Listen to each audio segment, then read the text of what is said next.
Romance novels are such an incredible way to navigate all the aspects of our lives, including grief. Today, we have a special interview with author Rae Shawn all about how she navigated grief as well as integrated it into parts of her story in showing and processing her healing after losing someone she loved. Listener discretion is advised. This podcast contains mature content intended for adult audiences only. Hello, Rae. I'm so excited to have you on the podcast. So if you could start by telling everybody a bit about your author journey. Yes, thank you for having me. So I got started officially in 2020, right before the pandemic. Did not know that was happening. It just kind of aligned, and I was like, oh, okay, here we are. But I had knee surgery in December 2019, and my body doesn't like me. So it was taking a lot longer to heal and figure out exactly what the issues were, like following like post surgery. So I was in bed, unable to really do anything but watch TV and read books, and I was losing my mind, respectfully. It's already half gone most of the time. I was watching some random weird play on Tubi or YouTube. I don't know what it was on, but it was trash. And it was like, it was so bad. And I was like, I could write something that is more cohesive than this. And I have nothing but time. So I started writing a romantic suspense. I think it was like 80K, and I wrote it in 2 weeks Wow. because I had nothing else to do. So after that, I was like, ooh, I actually wrote a whole book. Maybe I can do this. And I put it out like literally, I think the week before COVID was like fully announced. I was just like, and yeah, like when I was younger, I wrote poetry and I had started a few books and I would do short stories in like middle school and high school, but I never really published anything besides like school related stuff. And then I kind of paused because I was like, nobody wants to hear what I have to say. And then I finished that book and was just like, fuck it. And put it out. It's no longer up. It's now an exclusive that I'm working on trying to figure out if I am going to put on my website or just keep for conventions. But that's how we started. I love that. Yeah, it's always interesting hearing how people start. There's usually some inkling of writing when they're younger where maybe they start and they stop, or they write short stories and then they stop. I am constantly fighting myself to publish a book just because I'm like, Just do it. I don't want to go into the author space. Like, I really like being a reader and being in the reader's space.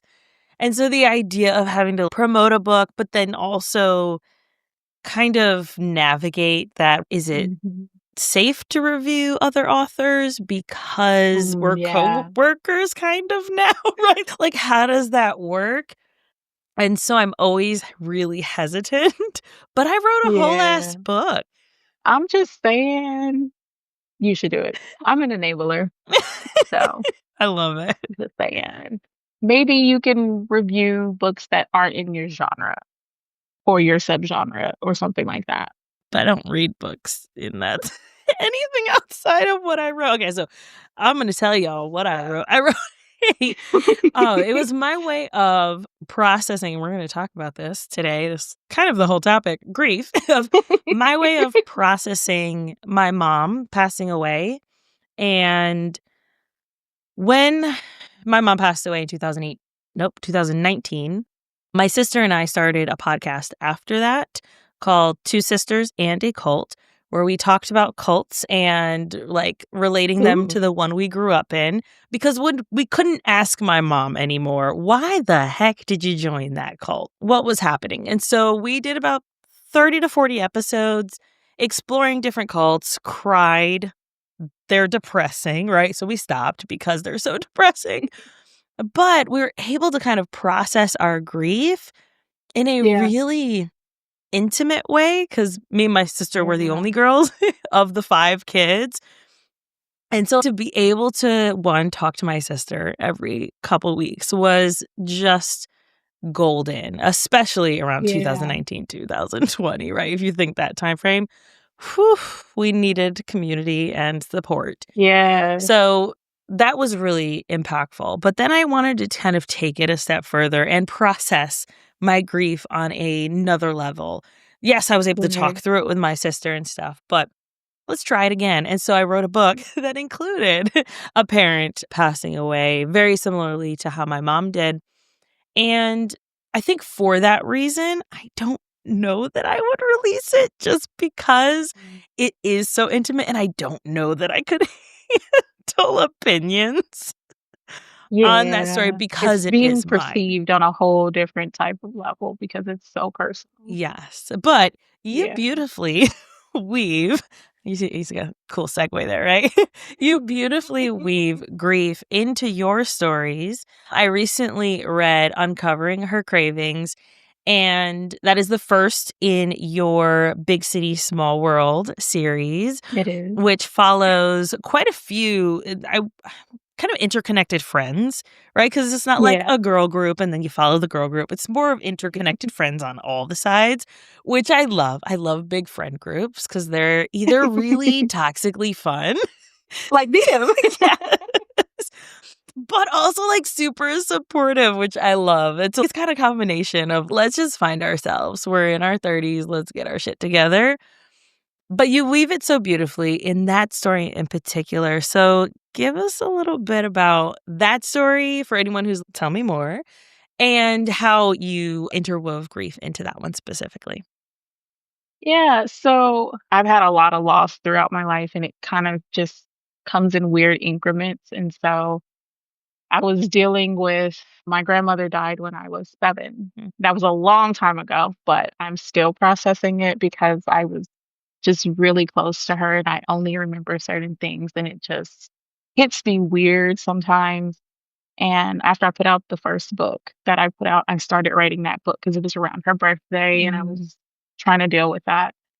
And so it follows Leilani, who is in her 30s, and Alexander is in his mid 20s. And he met her through her best friend because they were in college together. So Leilani and his sister Justice would hang out at the house, and he was like, "Ooh, another friend," because my sister ignores me.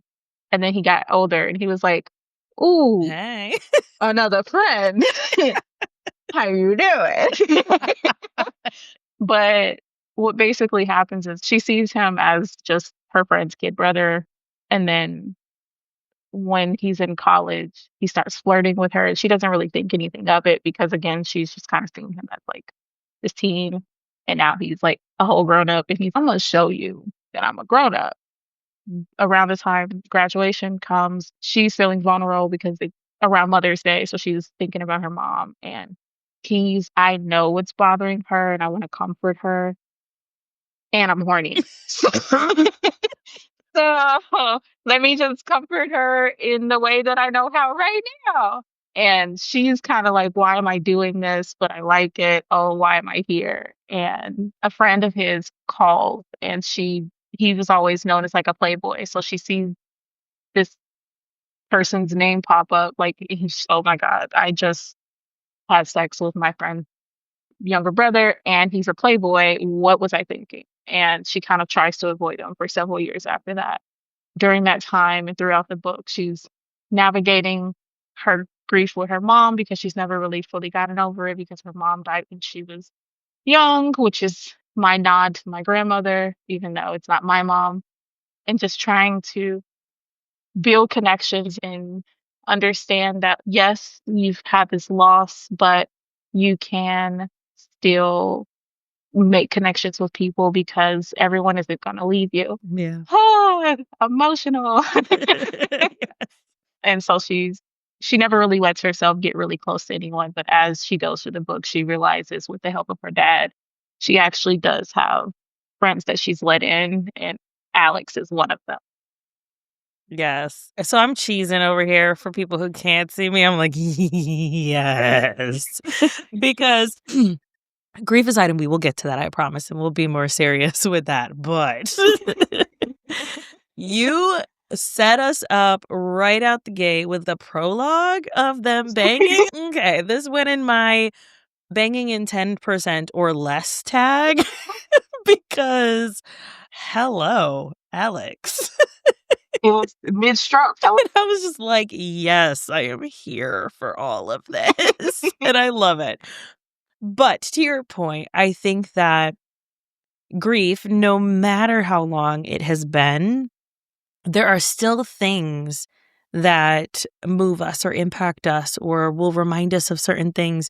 I was listening to a podcast recently that a client was doing, and she was talking about how she was dealing with grief after her father had passed away and how she was in the middle of a CVS with a carpeted floor. And she's just like sobbing in the aisle because they're Oh. playing a song that made her think of her dad. And it had been years. And another woman comes up to her and is, it's going to be okay. God's got you. Like, I'm not religious at all, but like, that is so sweet. It is very sweet. Like, thanks. Thanks. Yeah. And like, I feel the same way. There are certain like songs that really impacted me after my mom passed away. And it's been years, but it still feels like it was just yesterday that I saw her. And like, even thinking about like the immediate time after. So we'll get back and forth with this. Immediately after, I've been biting my nails since I was like in kindergarten. And so I was trying to grow my nails out. And I was like, oh, my mom would love this nail polish cover. I'm going to call her and tell her about it. Oh. And then the dread feeling of I can't call her. Yeah. Fuck. Like that feeling, or even like the weeks directly after driving to the store because I have to go pick up groceries or whatever, and just being like, how is the rest of the world moving? Like I didn't just lose the most important person in my life.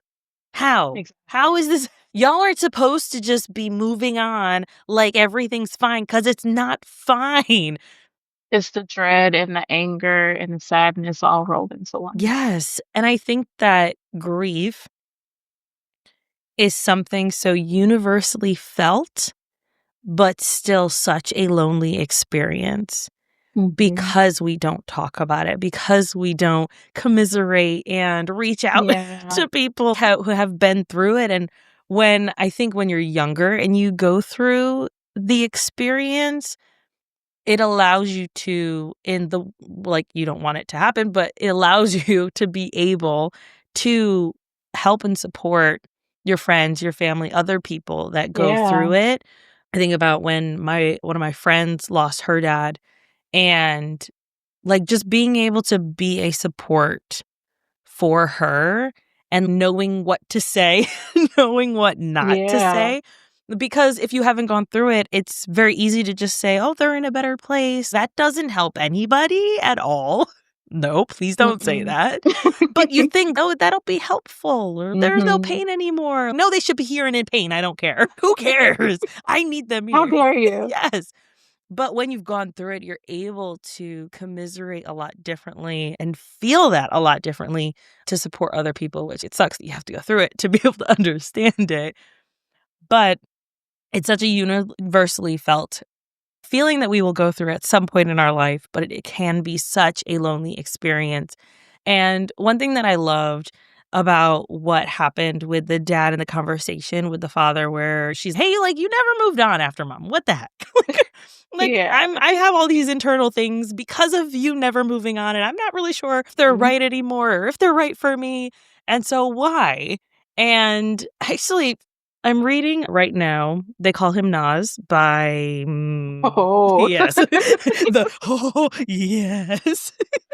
My mom likes that book, and she just ran it down like a book summary for me, but in detail. I was like, okay, mom, okay, calm down, take a breath, repeat that. What happened? Yes. And very similarly, I'm thinking his dad had passed away when he was younger, and his mom never remarried. And so having that same very similar conversation of like, How come I have to move on because I lost somebody, but you never did? And just the explanation of, no, that person was my person. That was my soulmate.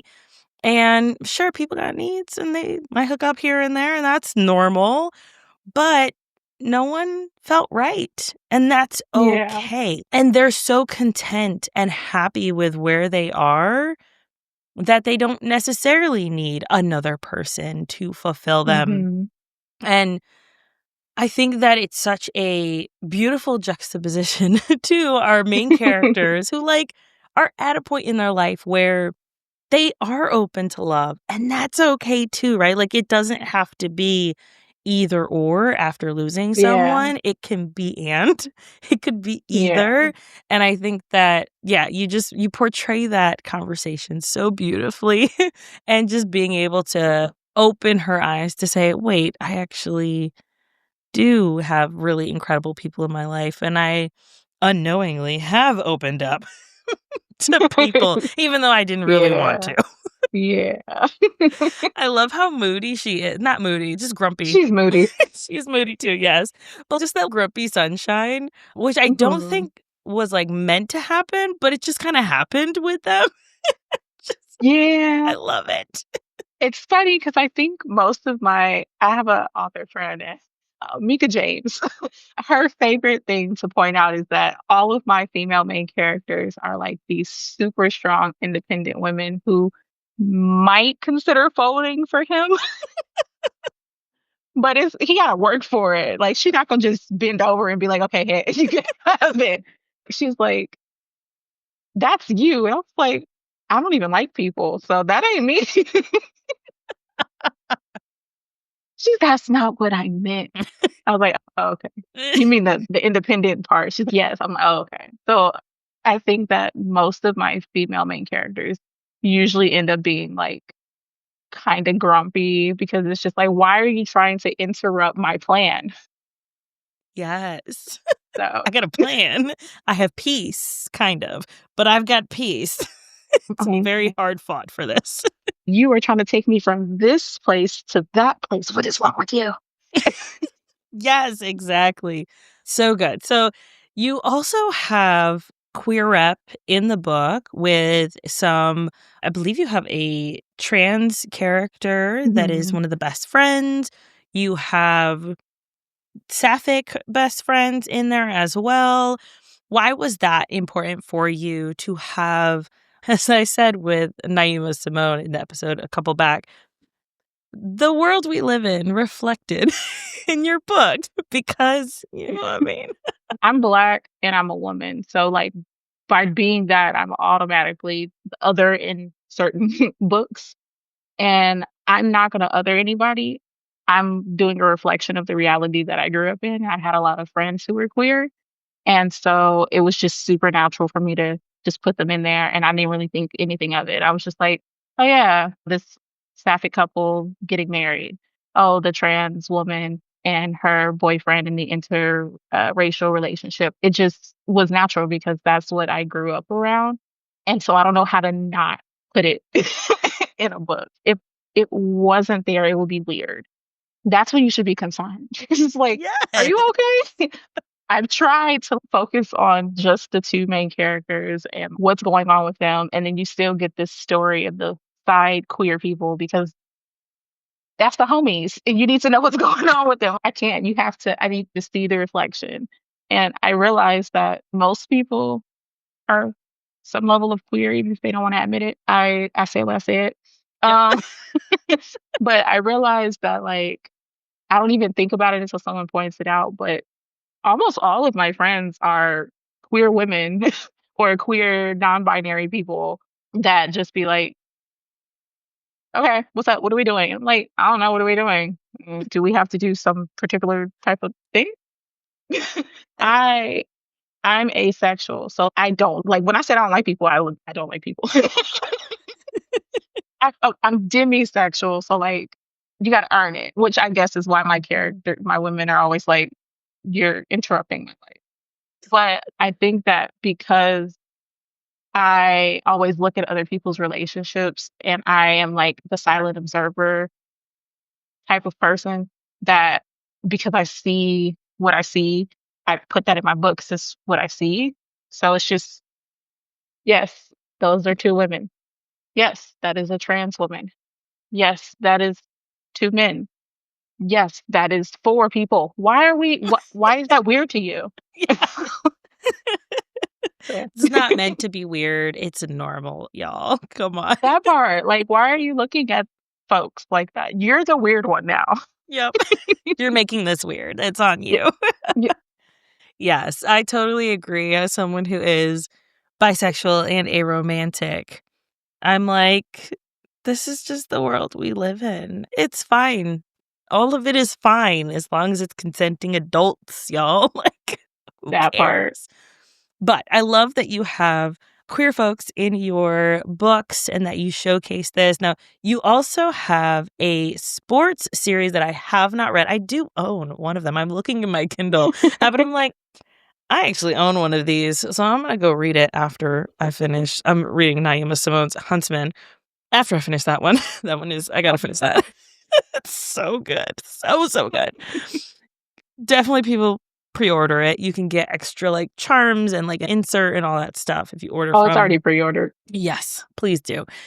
But you have a sports romance series as well, so tell us a bit about that one. For me, grief isn't just like someone passing away.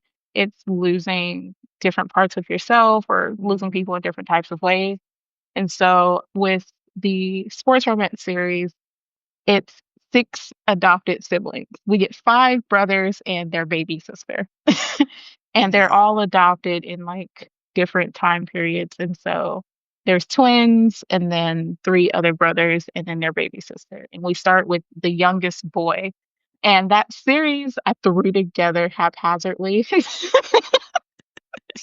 Because it started as, like, a short in my holiday novella, and here we go with Mika James again. Mika How dare you, on the Mika? timeline, listen, I was like, "Ma'am, why you do that on the timeline?" Mika on the timeline was like, "So where is this full story?" And I was like, it's a short. It's just a vignette dream in this holiday novella. And she was like, nah, I need a whole book. And I was like, I hate you. I love you. I hate you. So I was just like, okay. And then other people were like, oh yeah, where's the rest of it? What I read it. And I was like, that's it. And I'm like, it was literally supposed to be like 4,000 words and that's it. I'm like, okay, I can't just write this one book. I can't because that's not how my brain works. I don't know how to do a standalone. I'm trying. So I'm like, okay, what is his story? How did we get here? And so we birthed 6 siblings. And so in this series, you're going to follow the 5 brothers, and then their sister is going to spin off another series. And basically, Alvin is the youngest boy, and he is trying to win back his college sweetheart that he accidentally lost because he's a little hard headed, early 20s, college Yep. time, and he was a drafted rookie. So he was super excited. She still had another year of school. He was like, I'm drafted, move in with me, do these things. And she's like, bruh, I got shit to do. Like, I Yeah. can't just drop everything. And she's like, I need a moment, I need a break or something basically. And he misunderstood that as like she didn't want to be with him anymore because he was processing anxiety from when he was younger and not really knowing how to navigate interpersonal relationships. And so he was like, she left me. She doesn't want to be with me. And he accidentally walked into another relationship because he thought they were broken up. And she was just like, cool, bet. And after he finally figures out that they weren't technically broken up, he didn't know how to fix it. So he just didn't. Yep. And it took him a minute. His siblings, as siblings do, ribbed him real hard for being the biggest silly man walking. And I love their relationship because we get to see them just like in Big City Small World, the friends are always like at each other's throats about doing better because they want to see growth. The brothers do similar, except there's a group chat. And so you get to see them going off on each other in the group chat. And sometimes they'll leave their sister out and she'll be like, hey, I just found this thing out. And they'd be like, oh, yeah, we already knew. And she's like, Y'all left me out of the Did group chat did again. did do y'all gonna have to remember that there are 6 of us. Just because all of y'all are playing football does not matter to me. So yeah, they all play professionally, and she is working to become an Olympic beach volleyball player. And so we get the sports, and it's just a lot of fun. All of them have something that they're navigating, but it's not necessarily a physical loss, more like something mentally taxing that they've been trying to figure out and understand for most of their life. And it kind of stems back to their adoption and what they remember from when they were younger. That was scary to write because I know people who were adopted, and day job, I talk to people from varying backgrounds. And so I've talked to a lot of people who were adopted, and I did a lot of research for it. I'm just like, okay, I want to present this as accurately as possible because I don't want to come across someone who has had to give up their child or who went through adoption and was like, this is a poor representation. So every time I wrote a book, I was like, how would someone feel like this? Trying to do that, which gave me anxiety. So I was very much Alvin every time I write a book. Um, but yeah, I have 3 out in that series and 2 more, one I'm working on and another one. And the brothers, I love them so much. They are a hot mess.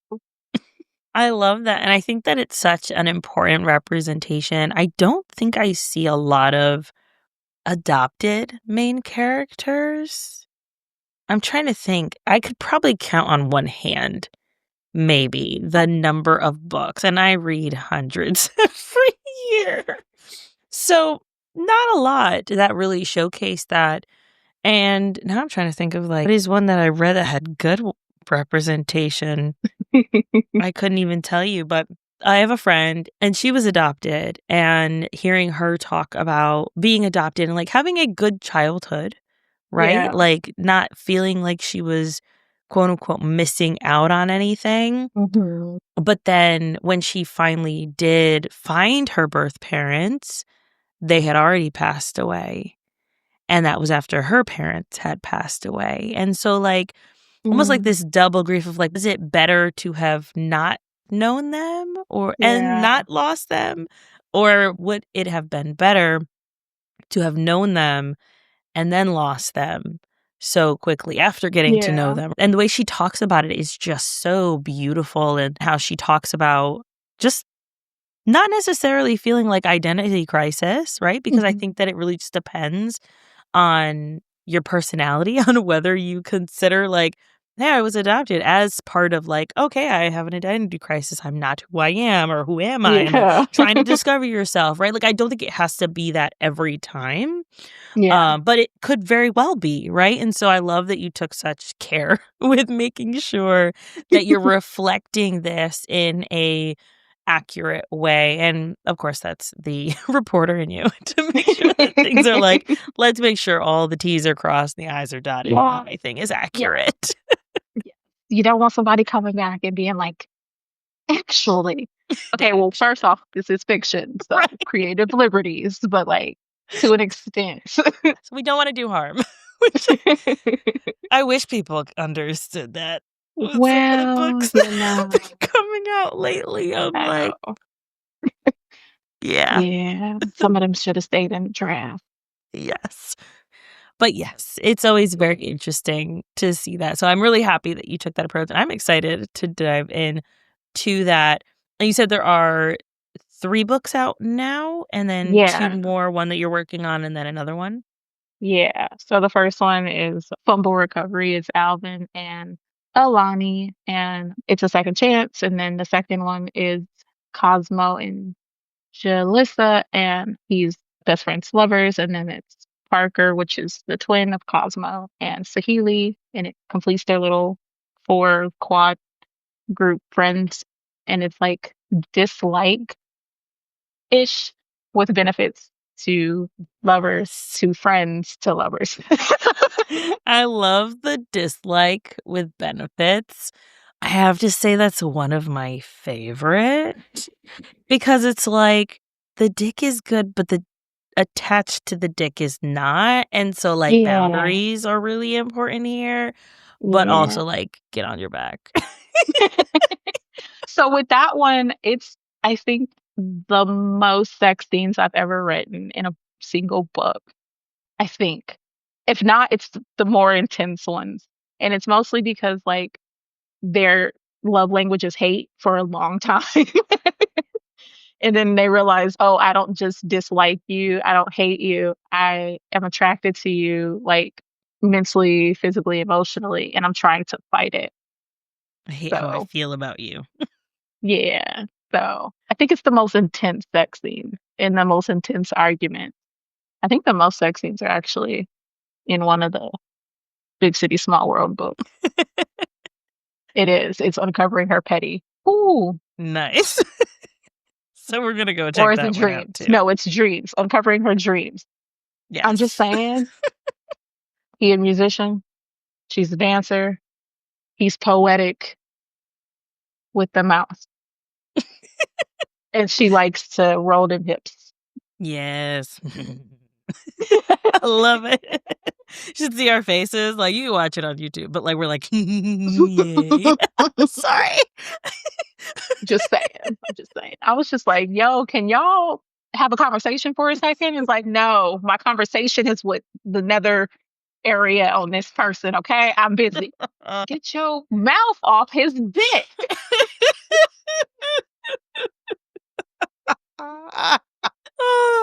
So, yeah, that's what we're gonna go read right after this guy. I'm just saying. You. Oh my god, that's so awesome. Yes. Oh, that's so good. So, you said that the next one will be in the Endless Endless night. Night. Mm-hmm. That one, we'll see that next. And follow Rae on Instagram to see when that comes out next. So definitely go Mm-hmm. check out Rae. So if someone is like, all right, yes, I want to buy all the books, I want to read all the stories, I want to see all the scenes, where can they buy your books, follow you on social media, and all of that fun stuff? Yeah. So you can follow me on all TikTok, Instagram, and threads at Rae Shawn Stories. And then my website is loverayshawn.com. And you can buy my books directly from there, or you can get them on Amazon. If you get them on Amazon, you don't get signed copies and goodies. Just saying. And I also have a Patreon, which is Rae Shawn Stories, and I'm working currently on a sapphic mafia romance.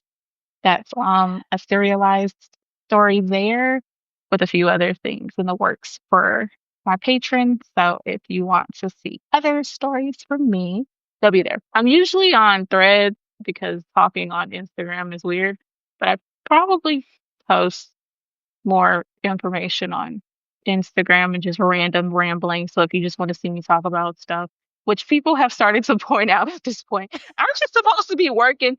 Mind your business. I'm at my desk, okay? The day job is day jobbing, okay? Leave me alone and enjoy my rambling. But I'm usually on threads if you want to chit chat and have questions or just want to see whatever I'm randomly thinking about and working on. I usually put it there. But you buy my books on my website. You get goodies. Yes, we want goodies and we want signed copies. I have to say, probably 70% of the books I own are signed in some way. Like, I like my signed copies. Because it's just a little piece of the author. I'm waiting on I just got some special editions that I pre-ordered. I can't even tell you what they are right now because I was just like, click, stop spending money. Lord. Like, I don't Yes. even Oh, Evelyn Lee, the Mm. special edition box that's Elevator coming out pitch. in yes, it's what in October. I'm like, one click, give it to me. Yeah. I've already read the book. Now I just want the special edition. I missed Erica Alexander's. I was sad about that. I wanted it. But anyway, special Get the editions are signed fun books. and Yes. signed books are fun. Oh, perfect. And we'll make sure we have links for all of your stuff in the show notes and the YouTube description for anyone who's going off and doing other things. We got you. Be sure to go connect with Rae. Rae, this has been so much fun. Thank you so much for being on and for sharing your stories with us. I appreciate you so much. Thank you for having me.